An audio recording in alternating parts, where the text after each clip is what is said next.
Cooking time tayo ngayon, mga kaibigan, mga friendship. Yan, pepperoni. Kita nyo ang pepperoni dito, ang lalaki. Yan, tapos sibuyas na malaki din.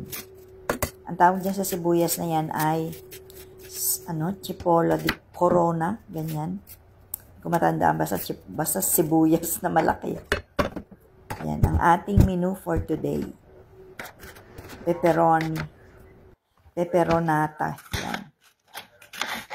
Iwain lang natin ng hindi naman parang malaki sa cubes. Yan.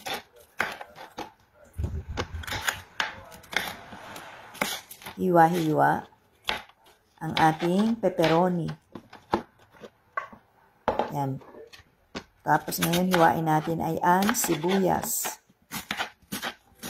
Pero in fairness, mga friendship, masarap yung sibuyas na yan. Mas masarap nga yung wag lutong-luto. Kasi matamis-tamis siya. Kaya masarap. Hugasan natin ang pepperoni. Yan.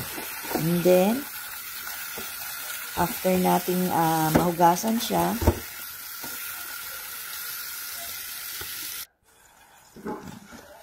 igigisa na natin siya. Konting olive oil, and then, ayan, gisa-gisa. Papapulahin lang natin ng konti. And then, sama na natin ang pepperoni. Yung siling malalaki. Yan.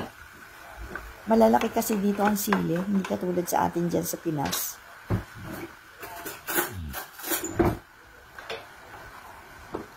Yan, halo-halo.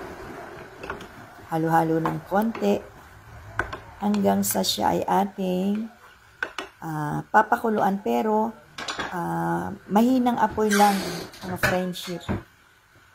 After na malakas yung apoy ng pagpaparang piniprito-prito, ganyan ginigisa, then after nun, hinaan nyo yung apoy. Hayaan yung maluto lang siya sa mahinang apoy.